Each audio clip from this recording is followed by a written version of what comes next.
Auto నడిపిస్తాను, నువ్వు సాహిత్యం రాయి, నువ్వు ఎంత రాస్తావు, నువ్వు పాటలు గిరి మొత్తం రాయి, జన్నాటం అనే లిస్ట్ కూడా రాసే, నేను ఆటో నడిపిస్తా అంటే, లేలే నేను కూడా పనికి పోతా అని. నువ్వు పోతే చాలా కష్టమవుతుంది అంటే, లేలే నువ్వు పోతే నేను కూడా పోతాను. ఒకరోజు ఆయన పోయిండు, ఆయన కూడా నేను ఆట కోసము తిరగడానికి నేను పోయిన తర్వాత నాకు చెప్పకుంటేనే పనికి పోయిన తర్వాత ఏదో కంపెనీలో పనిపోయిన తర్వాత చేతల్ని కుక్కలైపోయి సాయంత్రం వచ్చిండు. చూపెట్టి తప్పుడు దాకా కూకున్నాడు. అరే ఏమైంది నీకు అంటే, పనికి పోయినా. అరే నువ్వు పోవద్దని చెప్తున్నాం కదా, ఎందుకు పోయినావు నువ్వు పనికి? పని శ్రమ చేయకపోతే ఎట్లా, పని చెయ్యాలి కదా. అరే నువ్వు ఉండు, నేను చేస్తా కదా, అప్పుడే మంచిగా ఉండింటి కదా, నేను చేస్తాను, నువ్వు ఉండు అంటే కదా. సరే సరే అని మళ్ళా ఆయన ఉన్నాడు. ఇక మేము ఆటో. రాష్ట్ర సంక్షేమ శాఖ మంత్రి గౌరవనీయులు అడ్లూరు లక్ష్మణ్ గారికి స్వాగతం, సుస్వాగతం. అడ్లూరు లక్ష్మణ్ గారికి సంచాలకులు ఏనుగు నరసింహారెడ్డి గారు భోగే వలసగా కోరుతున్నారు. అన్న కంటిన్యూ.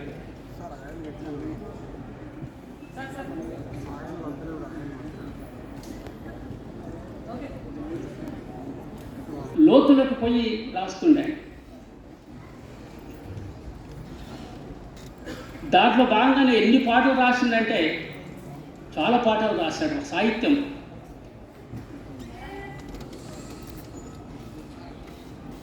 పల్లె బతుకులు చూడరమ్మ, పోరు బిడ్డల్ని గంటున్నా మల్లెలోయమ్మ, పల్లె బతుకులు చూడరమ్మ, పల్లె బతుకులు చూడరమ్మ, పోరు బిడ్డల్ని గంటున్నా మల్లెలోయమ్మ, పల్లె బతుకులు చూడరమ్మ, తల్లి గంటున్నా మల్లెలోయమ్మ,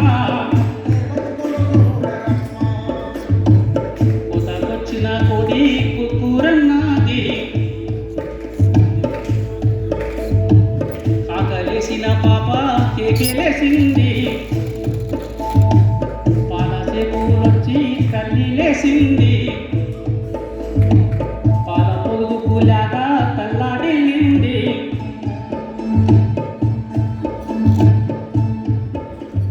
పల్లె చుట్టూ సూర్యుని పదదక్షిణ చేసినది, సూర్యుని పల్లెను చూసి పొమ్మంది, పల్లె బతుకులు చూడరమ్మ, పోరు బిడ్డల్ని గంటున్న మల్లెలోయమ్మ, పల్లె బతుకులు చూడరమ్మ. తర్వాత రైతాంగంలో చూస్తే ఇంకా ఎంత లోతులకు పోయి రాసినట్టు ఆయన సాహిత్యం, చాలా సాహిత్యం ఒక లెజెండ్ అనుకోవచ్చు. వాకిట్లో సానుపు డల్లు కురిసింది, వాకిట్లో సానుపు డల్లు కురిసింది, ముంగిట్లో ముత్యాల ముగ్గు మలిసింది, సేతాడు గిరికాతో సరసమాడింది, నీళ్ళల్లో బొక్కెన నాట్యమాడింది, నీవు ముందని నేను ముందని వదిన భర్తలు సరసమాడుతూ, నీవు ముందని నేను ముందని వదిన భర్తలు సరసమాడుతూ, పాతల గంగమ్మను పట్టి పైకి తెచ్చినట్టు పల్లె బతుకులు చూడరమ్మ, ఓరు బిడ్డల్ని గంటున్న మల్లెలోయమ్మ, పల్లె బతుకులు చూడరమ్మ. అట్లనే రైతు జీవితం తీసుకున్నాడు.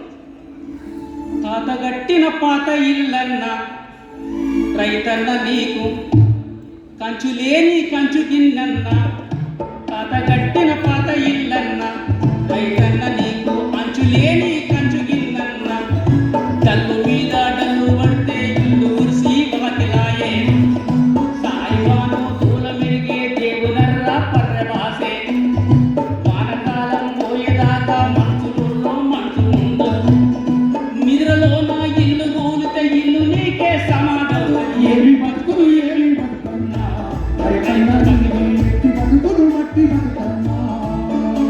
ఆయన నేను తిరుపతి పోయినాం, చాలాసార్లు తిరుపతిలో ప్రోగ్రామ్ ఇచ్చినాం. అరే ఒకసారి చూసి అరే పైకి పోదాం రా బయట అన్నాడు, పోదాం రా అన్న అన్న అంటే కదా పైకి పోయినాం తిరుపతి దగ్గరికి, దేవుని ముఖానికి కాదు. పోయిన తర్వాత ఆయన ఇంటర్వ్యూ చేసింది డ్రైవర్ని, రాసుకున్నాడు, నోట్స్ రాసుకున్నాడు. కింద మేము తిరుపతిలో ప్రోగ్రామ్ ఇచ్చేది. ఆ ప్రోగ్రామ్ దగ్గరికి రాగానే ఆయన బస్సు చేసేటోడా బస్సులు నడిపేటోడా బతుకులోకి తొంగి చూడరా దాన్ని బాగు చేసే బాటలయ్యరా దాన్ని బాగు చేసే బాటలయ్యరా తిరుపతి కొండ కాడ తమ్ముడ కొండ ఎక్కంగా చూడాలి బండిరా బండి నడపంగా చూడాలి గుండెరా తాడు మీద పడుకోలే ఉంటది కొండకు ఏలాడేసినట్టు ఉంటది సాగు ఎంత పడుతున్నట్టు ఉంటది సాగుతో సవాలు చేసి సాగిపోతుంటారు బస్సు చేసేటోడా బస్సు నడిపేటోడా బతుకులోకి తొంగి చూడరా దాన్ని బాగు చేసే బాటలయ్యరా దిగుతుంటే చూడాలి బండిరా పాము మెరకాలేసినట్టురా పట్టీలు కొట్టిస్తుంటావురా గర్గర్కేరులు మార్చుతుంటావురా గిరగిర స్టేరింగు తిప్పుతుంటావురా ఓర సూపేసి సైడ్ అద్దం చూస్తావు గేరు మార్చేసి బండి స్పీడు చేస్తావు బ్రేక్ ఫెయిల్ అయితే నీకుంటే పేరురా అప్పుడు ఏ దేవుడు నిన్నాదుకోడురా సాగుతో సవాలు చేసి సాగిపోతుంటావు బస్సు చేసేటోడా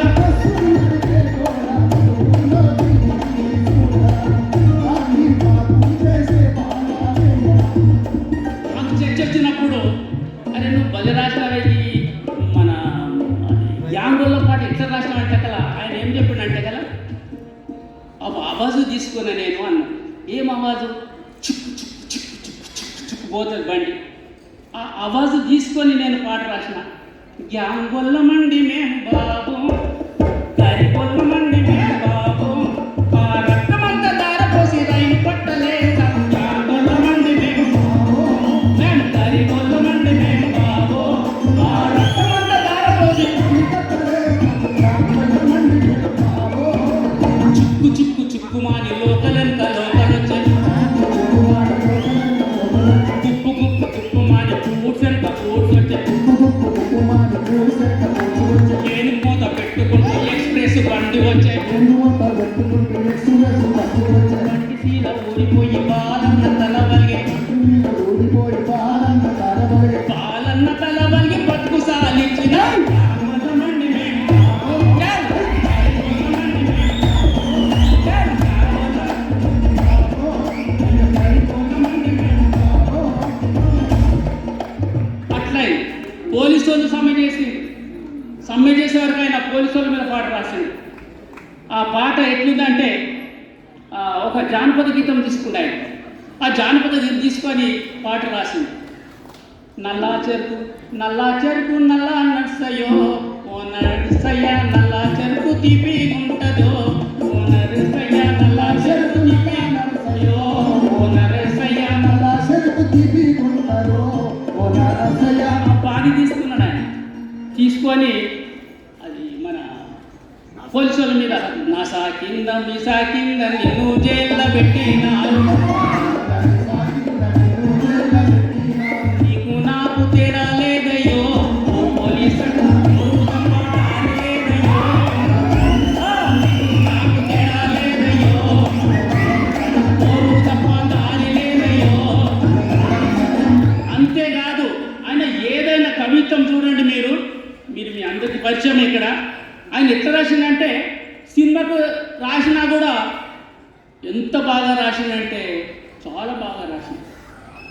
నీ పాదం మీద పుట్టుమచ్చనే చెల్లెమ్మ తోడ పుట్టిన రుణం తీర్చుకుంటనే చెల్లెమ్మ నీ పాదం మీద పుట్టుమచ్చనే చెల్లెమ్మ తోడ పుట్టిన రుణం తీర్చుకుంటనే చెల్లెమ్మ చూసేద్దాన్ని చూడొద్దంటారు నవ్వే చోట నవ్వొద్దంటారు చూసేదాన్ని చూడొద్దంటారు నవ్వే చోట నవ్వొద్దంటారు అటువంటి నేనన్నది కాదు చెల్లెమ్మ నీ చిన్ననాటి స్నేహితునమ్మ చెల్లెమ్మ అటువంటి నేనన్నది కాదు చెల్లెమ్మ నీ చిన్ననాటి స్నేహితునమ్మ. అంటే ఒక్క సాహిత్యం ఒక్క దాన్ని తీసిపెట్టలే ఆయన. ప్రతి దాంట్లో అక్కడ ఆదివాసి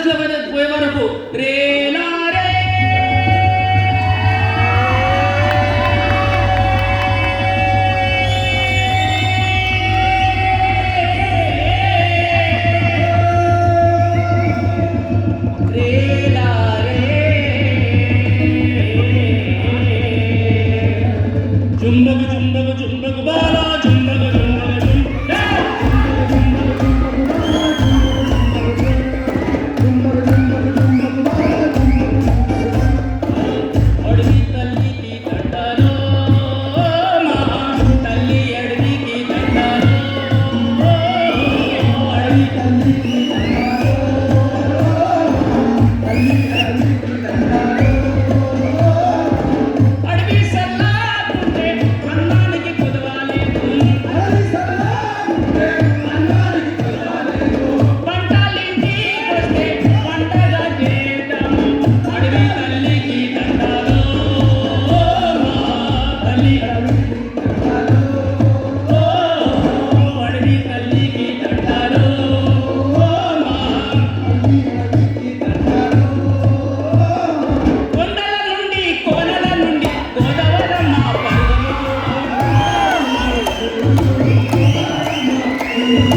ఒప్పులు తిరుగుపోయారమ్మ జంగమ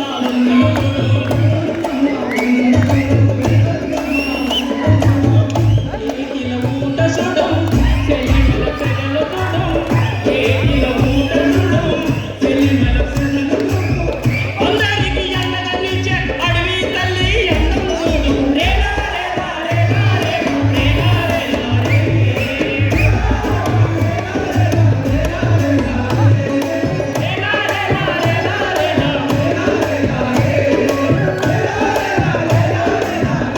రేలా కొండలు ఢీకొను కొండలు మింగ కొండ శిల్వల కోరలు చూడు. ముసలోటుకు కుశలటకి రాజపాముల చూపులు చూడు.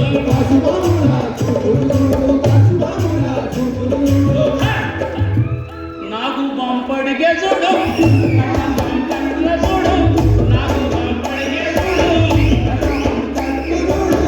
అందరికి ఎండగా నిలిచే అడవి తల్లి ఎండను చూడు. రేలా రేలా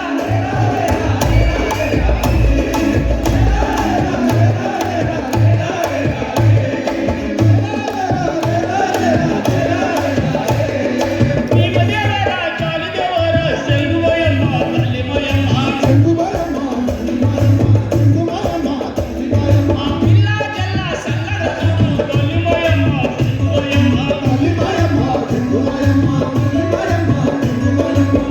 ఇప్పొప్పుల సారదచి నడబెడతావే తల్లి, ఇప్పొప్పుల సారదచి కొరుకున్న కోడి పుండులు తెచ్చి కోసియారం ఇస్తావే తల్లి.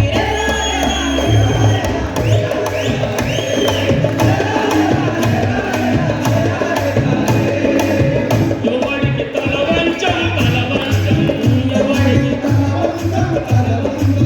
దేనికి భయపడం భయపడం, కొమ్రెడ్డి మంతమ్ములము వీరులకు వీరులము. రేలా రేలా రేలా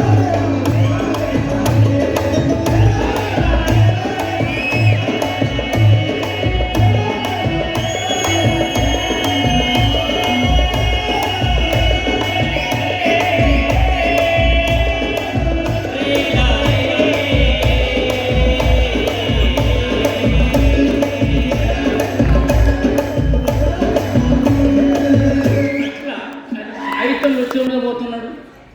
మన విమలకకు తెలుసో మన సూర్యమ్మ తెలుసో తెలియదు నాకు, కానీ మేము అండర్గ్రౌండ్ ఉన్నప్పుడు ఒక రాష్ట్రంలో ఆయన రోడ్డు మీదకి పోతున్నాడు. రోడ్డు మీద పోయేటప్పుడు జాగ్రత్తగా పోవాలని చెప్పినట్టు ఆయన పోతూ పోతూ ఒక దుకాణంలో ఒక కూలతన్ని ఒక సేటు కొడుతుంటే ఈయన అడ్డం పోయాడు. అడ్డం పోతే వాడు ఏం చేసిందంటే ఈయన కూడా కొట్టేసిండు గద్దరన్న. కొట్టేసేవారికి ఆయన బాధపడి వచ్చిండు. 2 రోజులు మాట్లాడలేదు. మాట్లాడిపోయే వరకు ఎందుకు మాట్లాడతలేడు అని విద్య నేను దగ్గరికి పోయి కూర్చొని ఏంటిది ఏం జరిగింది చెప్పు, ఆరోగ్యం బాగాలేదా, ఫ్యామిలీ ఏమైనా గుర్తొస్తుందా చెప్పానా, ఏంటిది అంటే కదా 2 రోజులు చెప్పాలి. ఎందుకంటే కదా నేను ఆట నడిపిస్తాం, మళ్ళీ ఈయన పోయి అక్కడ ఏమైనా కొట్లాడితే మేము అంత బయటపడతాం కదా, మళ్ళీ రాష్ట్రంగా ఉన్నాం కాబట్టి ఏం చేసి చెప్పలేదు 2 రోజుల వరకు. 2 రోజుల తర్వాత ఆయన చెప్పిండు, అరే మరి నువ్వు రోడ్డు మీద పోయేటప్పుడు రెండు ఘటనలు జరిగినాయి. ఒకటేమో ఈయనను కొట్టిండ్రు, ఒకసారి ఒక చెంపదెబ్బ కొట్టిండు. తర్వాత ఇంకో దగ్గరికి ఒక రోడ్డు మీద పోతున్నప్పుడు ఒక భార్యను భర్త కొడుతున్నాడు తాగేసి. ఈయన పోయి పట్టుకున్నాడు, గద్దరన్న పోయి పట్టుకుంటే ఈయన కూడా తుమ్ముకోనే ఐసా కర్ణవాలే అని అన్న వరకు మిగతా వాళ్ళందరూ వచ్చేసి అరే సార్ ఇంగ్లీష్లో మాట్లాడే వరకు, అరే సార్ ఆయన భార్య నాయన కొట్టుకుంటాడు కదా నువ్వెందుకు పోతున్నావు అని వేరే వాళ్ళు అంటారు. ఆయన భార్య అయితే ఆ మహిళను ఎందుకు కొడతాడు? అట్లా ఈ సాహిత్యం అంతా ఆయన ఒక ఘటనలు తీసుకొని పాటలోకి తీసుకొచ్చాడు ఆయన.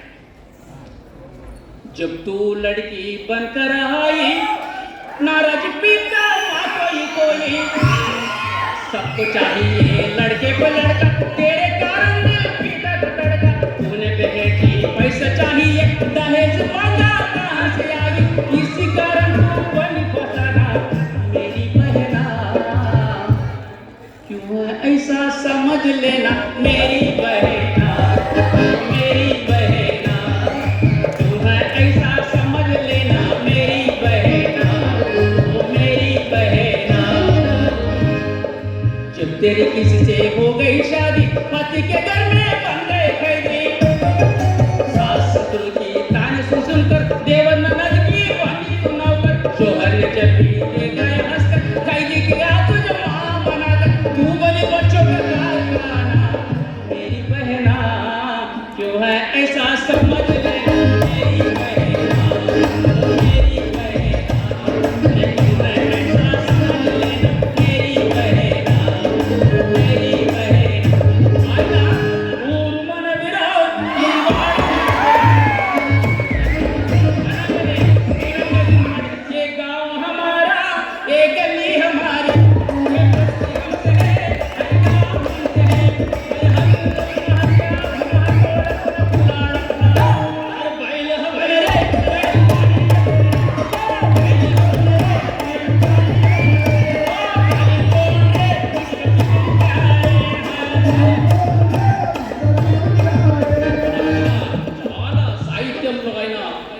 లిజెండ్ అయినంటే సాహిత్యంలో.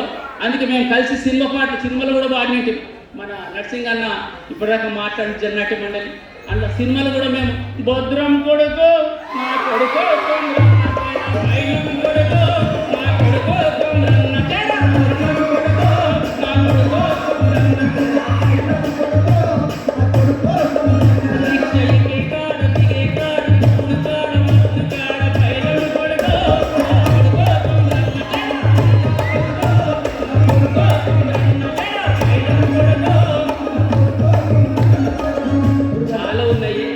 చెప్పాలంటే నా దగ్గర ఒక సముద్రం ఉన్నది, కానీ ఇక్కడ వీళ్ళంతా పెద్ద మనుషులు కూర్చున్నారు.